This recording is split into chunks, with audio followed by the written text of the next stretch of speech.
Hi friends, ये lecture 2 है class 9 cell जो हम लोगों ने पहले पढ़ा था। आई क्वालिटी उतना अच्छा नहीं था बट अभी थोड़ा मैंने इम्प्रूव किया है। शायद आप लोगों को नहीं समझ में आया होगा बट मैंने जितनी बातें आप लोगों को बताई थी कि सेल के बारे में और सेल कैसे काम करता है इसके बारे में बताया था मैंने। और मैं एक और वीडियो बना दूंगा इससे रिलेटेड। खैर अभी हम लोग देखते हैं सेल थ्योरी के बारे में हम लोगों ने पढ़ा था और उसमें बताया था मैंने कि आर वर्चॉव जो है उन्होंने सेल थ्योरी दिया था। उन्होंने इस सेल थ्योरी को एक्सप्लेन किया था। उन्होंने ये बात बोली थी ओमनी सेलुलर ई सेलुलर, जिसमें कि बताया गया था कि कोई भी सेल जो है वो प्री एग्जिस्ट करके मतलब पहले से जो सेल हमारे बॉडी में अवेलेबल है उसी से वो ग्रोथ करता है, उसी से डिवाइड करना शुरू करता है by the help of mitosis. और इसके हेल्प से वो क्या करता है, ग्रोथ करना शुरू करता है। आज हम लोग आगे देखेंगे कि टाइप ऑफ सेल के बारे में। दो टाइप का सेल होता है। फर्स्ट आपका है प्रोकैरियोटिक सेल और सेकंड है आपका यूकैरियोटिक सेल। एक्चुअली प्रोकैरियोटिक और यूकैरियोटिक सेल में क्या डिफरेंसेस है वो मैंने थोड़ा सा समझाने की कोशिश किया है। आई होप कि आप लोगों को ये बात समझ में आएगी। ठीक है, मैं कोशिश करता हूँ समझाने की। प्रो का मतलब होता है फॉल्स, ठीक है, प्रो का मतलब होता है फॉल्स और कैरियोटिक का मतलब होता है सेल, यानी कि कैरियोटिक सेल मतलब प्रोकैरियोटिक मतलब वैसा सेल जो सेल के जैसा दिखता तो है बट उसका फंक्शन ट्रू सेल के जैसा नहीं होता है। ठीक है, उसको हम लोग बोलते हैं प्रोकैरियोटिक सेल। इसमें बहुत सारी कमियां अवेलेबल होती है इस सेल में, जैसे कि आपका इस सेल में डेफिनेट न्यूक्लियर मेम्ब्रेन नहीं होगा और पूरी तरह से सेल ऑर्गेनेल्स जो है वो पूरी तरह से डेवलप नहीं करता है। ठीक है, इस तरह के प्रॉब्लम्स है जो आप लोगों को देखने को मिलेगा। वो है जो आपका कहलाता है प्रोकैरियोटिक सेल। प्रो का मतलब होता है फॉल्स, प्रो का मतलब क्या होता है फॉल्स और कैरियोटिक का मतलब होता है सेल। ठीक है, ठीक उसी तरह से हम लोग यहाँ पर बात करते हैं तो ये पहला इसमें है यू का मतलब होता है ट्रू। यू का मतलब क्या होता है ट्रू और कैरियोटिक का मतलब होता है सेल, यानी कि वैसा सेल जो ट्रू मतलब सही मायने में सेल का जो फंक्शन है वो परफॉर्म करता है, उसको हम लोग बोलते हैं यूकैरियोटिक सेल। ठीक है, आज थोड़ा सा हम लोग इसके बारे में डिस्कस करेंगे।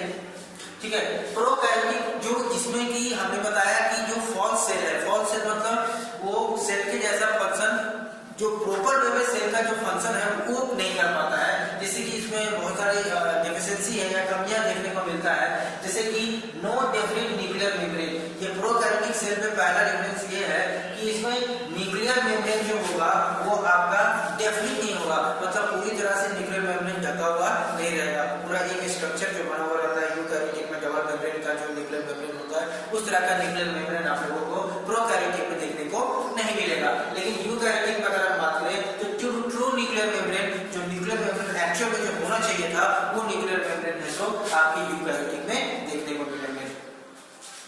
आप स्ट्रक्चर को देखेंगे तो आपको ऑटोमेटिक पता चल जाएगा। नेक्स्ट है आपका सिंगल मेम्ब्रेन इन्वेलपिंग सेल। कहने का मतलब कि ये जो मेम्ब्रेन है वो सेल जो प्रोकैरियोटिक का जो सेल है वो सिंगल मेम्ब्रेन होता है, एक ही सेल मेम्ब्रेन का बना हुआ रहता है। ठीक है, लेकिन यूकैरियोटिक में जो है वो आपके प्लांट सेल जो होते हैं वो आपके डबल मेम्ब्रेन होते हैं। पहला होता है सेल वॉल और दूसरा होता है प्लाज्मा मेम्ब्रेन। तो इसका मतलब है या सेल ऑर्गेनेल्स जो है वो भी आपका डबल मेम्ब्रेन का आपको देखने को मिलेगा, जैसे कि आपका माइटोकॉन्ड्रिया हो गया, न्यूक्लियस हो गया, ये सब सारे आपके डबल मेम्ब्रेन मिलेंगे आपके यूकैरियोटिक में। लेकिन प्रोकैरियोटिक में जो है वो आपके डबल मेम्ब्रेन नहीं मिलेंगे। यहाँ वही चीज मैंने लिखा है डबल मेम्ब्रेन इन्वेलपिंग सेल। एग्जांपल है आपका endoplasmic reticulum, nucleus, mitochondria, lysosome. ये बहुत सारे जो है ये सेल ऑर्गेनेल्स हैं जो आपके क्या होते हैं डबल मेम्ब्रेन होते हैं, डबल मेम्ब्रेन स्ट्रक्चर होते हैं। प्लांट सेल का भी जो मेम्ब्रेन होता है वो डबल मेम्ब्रेन होता है, पहला आपका सेल वॉल और दूसरा है प्लाज्मा मेम्ब्रेन। ठीक है, तो ये डबल मेम्ब्रेन स्ट्रक्चर होता है आपका इसमें यूकैरियोटिक में। नेक्स्ट आपका हम बात करते हैं राइबोसोम की। इसमें 70S राइबोसोम होता है और इसमें आपका 80S राइबोसोम होता है। ये राइबोसोम का सब यूनिट है। ठीक है, मैं बताऊंगा कि 70S राइबोसोम और 80S राइबोसोम क्या होता है। 70S राइबोसोम का कहने का मतलब 50 प्लस 30S है ना, 50 प्लस 30S ये आपका सब यूनिट है जो मिलकर के बनता है 70S। ये 80S की अगर हम राइबोसोम की बात करें तो 80S जो राइबोसोम है वो आपका होगा 50S प्लस 40S। ये आपका राइबोसोम अवेलेबल होगा 50S प्लस 40S। ये कैसे होगा ये मैं अभी ये समझाने के बाद में बताऊंगा आप लोगों को। ये दो सब यूनिट जो होते हैं space occupied by double standard circular DNA. इसमें जो डीएनए होगा वो आपका डबल स्टैंडर्ड तो होगा, लेकिन जो प्रोकैरियोटिक का जो डीएनए होगा वो सर्कुलर होगा, यानी कि जीनोमिक। इसको हम लोग जीनोमिक भी बोलते हैं या सर्कुलर बोलते हैं। इसी को हम लोग न्यूक्लियोटाइड बोलते हैं। इसको हम लोग क्या बोलते हैं? न्यूक्लियोटाइड बोलते हैं। और यूकैरियोटिक में जो सेल होगा वो आपका डबल स्टैंडर्ड होगा लेकिन लीनियर होगा। इसका डिफरेंसेस आपको दिख रहा है। सॉरी चौक खत्म हो गया है। ये आपका लीनियर होगा, यही आपका डिफरेंस देखने को मिल रहा है। ठीक है, डबल बॉन्डेड होगा और जो अटैच होगा प्रोटीन से उसको हम लोग बोलते हैं हिस्टोन प्रोटीन। क्या बोलते हैं? Histone protein. बहुत इंपॉर्टेंट है। जब हम लोग बायोमोलिक्यूल्स पढ़ेंगे तो आप लोगों को पता चलेगा। शायद इसमें नहीं है, 11th क्लास में आप लोगों को पढ़ना है बायोमोलिक्यूल्स के बारे में। ठीक है, क्या कुछ केमिकल्स के बारे में पढ़ेंगे। ये हिस्टोन प्रोटीन जो है एक तरह का प्रोटीन है जो अमीनो एसिड से मिलकर के बनता है। मैं उसमें नहीं जाऊंगा। तो space occupied by double standard circular DNA. इसमें जो डीएनए का स्ट्रक्चर होगा डबल स्टैंडर्ड तो होगा लेकिन सर्कुलर होगा, यानी प्रोकैरियोटिक में जो डिफरेंसेस मैं बता रहा हूं इसमें क्या होगा? सर्कुलर डीएनए होगा और यूकैरियोटिक में जो है वो लीनियर एंड बॉन्डेड सर्कुलर और हिस्टोन प्रोटीन से डेवलप होगा। इसका जो एग्जांपल है प्रोकैरियोटिक का वो आपका पीपीएलओ होता है। पीपीएलओ एक एग्जांपल है प्लेरोडिमोनिया इकोसाइट ऑर्गेनेल्स, और एक है आपका ब्लू ग्रीन एल्गा। ठीक है, और बहुत सारे हैं। ठीक, वो सब एग्जांपल्स आते हैं आपका प्रोकैरियोटिक में। और यूकैरियोटिक में जो होगा एनिमल और प्लांट सेल, ये सब आपके कहलाते हैं यूकैरियोटिक सेल। क्लियर है? ये आपको समझ में आ गया होगा आई थिंक। तो अब मैं थोड़ा सा डिस्कस कर लेता हूँ 70S और 80S के बारे में। 70S और 80S है क्या, इसके बारे में हम थोड़ा सा डिस्कस करते हैं।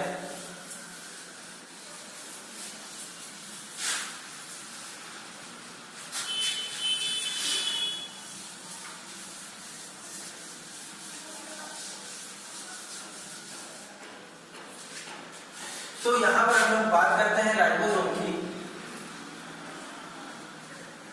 है ना। तो यहां पर जो हम बात करते हैं राइबोसोम की, वो आपका राइबोसोम है 80S और यहां पर आपका मिलता है, सॉरी यहां पर आपको मिलता है 70S राइबोसोम और यहां पर मिलता है आपको 80S राइबोसोम। ये क्या है? ठीक है, ये एक्चुअली सब यूनिट है। सब यूनिट आप लोग डायमेंशन पढ़े हो फिजिक्स में, तो ऐसा ही एक तरह का यूनिट है जिसमें कि आपका फर्स्ट जो यूनिट होता है वो 50S होता है और सेकंड होता है आपका 30S और 80S में होता है आपका 50S और उसके बाद फिर होता है आपका 40S।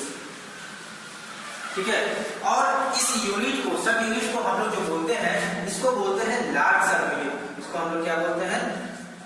लार्ज सब यूनिट बोलते हैं और इसको हम लोग बोलते हैं स्मॉल सब यूनिट, है ना। ठीक उसी तरह से इसमें भी लार्ज सब यूनिट होगा और ये स्मॉल सब यूनिट होगा। इसका स्ट्रक्चर कैसा हम लोगों को देखने को मिलेगा? इसका जो स्ट्रक्चर होगा वो लार्ज सब यूनिट जो है वो कुछ इस तरह से देखने को मिलेगा।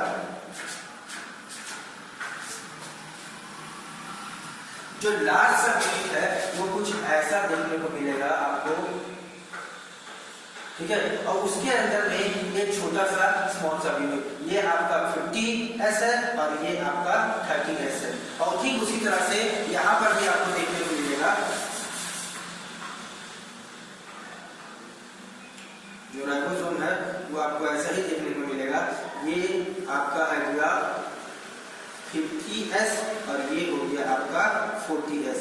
ये जो है ये आपका लार्ज सब यूनिट है और ये है आपका स्मॉल सब यूनिट है। ठीक है, इसको लार्ज सब यूनिट बोलेंगे और इसको हम लोग स्मॉल सब यूनिट बोलेंगे। और यही ऐसा स्ट्रक्चर आप लोगों को देखने को मिलता है, इसीलिए इसको यूनिट के रूप में बना दिया गया है। इसको लार्ज सब यूनिट बोला। ये आगे हम लोग पढ़ेंगे। ठीक है, जब हम लोग राइबोसोम प्रोटीन का सिंथेसिस पढ़ेंगे उस समय हम लोग इसके बारे में डिस्कस करेंगे। ये फर्दर क्लासेस में आप लोगों को पढ़ना है। ठीक है, अभी मैं ज्यादा डिटेल्स में नहीं जाऊंगा। यहाँ राइबोसोम मैंने बताया 70S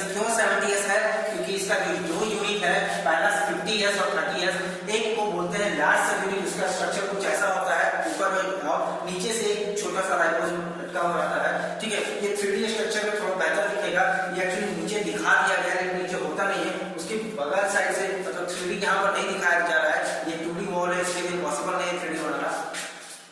ये अंदर की ओर ऐसे धंसा हुआ होता है, ठीक है, इसलिए मैं थोड़ा सा ऐसे ही सिंपल वे में स्ट्रक्चर को बना दिया हूँ, ठीक है। ये आपका 50S राइबोसोम है और ये आपका 30S राइबोसोम है, और ये 50S है 40S, इसको ऐसे लार्ज सब यूनिट बोलेंगे और ये आपका स्मॉल सब यूनिट होता है, ठीक है। इसका अपना एक फंक्शन है, इसके बारे में हम लोग डिस्कस करेंगे बाद में। अभी मैंने फिलहाल ये बताया है कि ये राइबोसोम है 50S और 30S। जो 70S राइबोसोम होता है वो आपका प्रोकैरियोटिक में पाया जाता है एंड यूकैरियोटिक में आपका 80S राइबोसोम होता है। इज इट क्लियर और not? Okay, come to the next topic.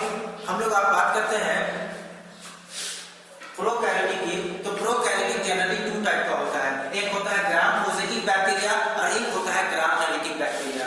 और नेक्स्ट अगर यूकैरियोटिक की अगर हम बात करें तो उसमें आता है प्लांट सेल और दूसरा आता है एनिमल सेल आता है, ठीक है। तो थोड़ा सा हम लोग देखेंगे इसके बारे में क्या होता है।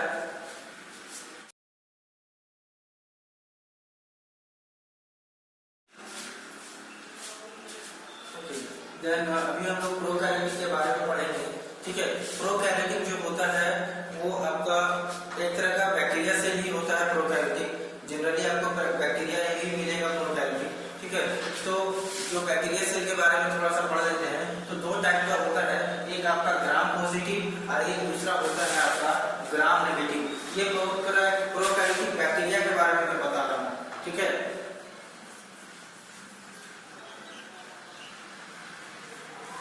ओके ना, ये बैक्टीरिया के बारे में बता रहा हूँ, ठीक है। प्रोकैरियोटिक बैक्टीरिया के बारे में, प्रोकैरियोटिक सेल नहीं, प्रोकैरियोटिक बैक्टीरिया के बारे में मैं बता रहा हूँ। तो वो होता है ग्राम पॉजिटिव और एक होता है आपका ग्राम नेगेटिव।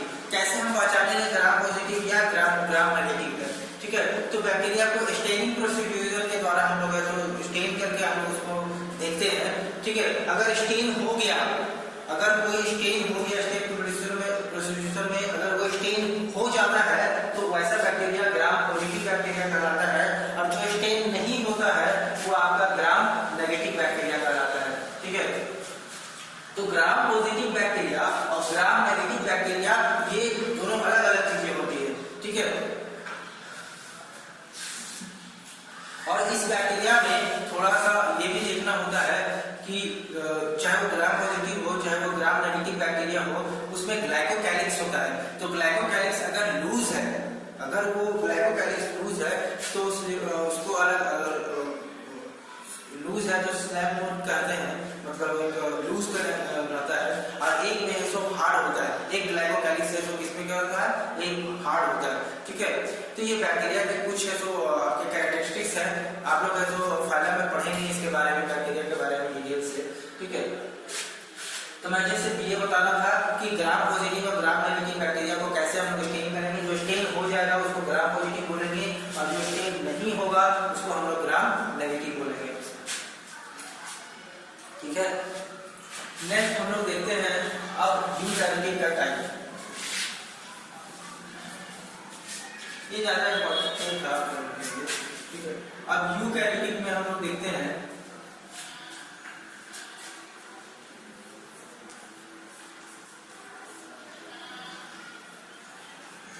यूकैरियोटिक सेल जो होता है वो जनरली 2 टाइप का होता है। पहला को बोलते हैं प्लांट और दूसरे को बोलते हैं हम लोग एनिमल, है ना, ठीक है। पहले को बोलते हैं हम लोग प्लांट और दूसरे को बोलते हैं एनिमल। इसके बारे में हम लोग तो डिटेल से स्टडी करेंगे कि प्लांट सेल को कैसे हम लोग रिकॉग्नाइज करते हैं और एनिमल सेल को हम लोग कैसे रिकॉग्नाइज करते हैं, ठीक है। ये मैं आप लोगों को कल नेक्स्ट वीडियो में आप लोगों को बताऊंगा कि प्लांट सेल को कैसे रिकॉग्नाइज करेंगे और एनिमल सेल को कैसे हम लोग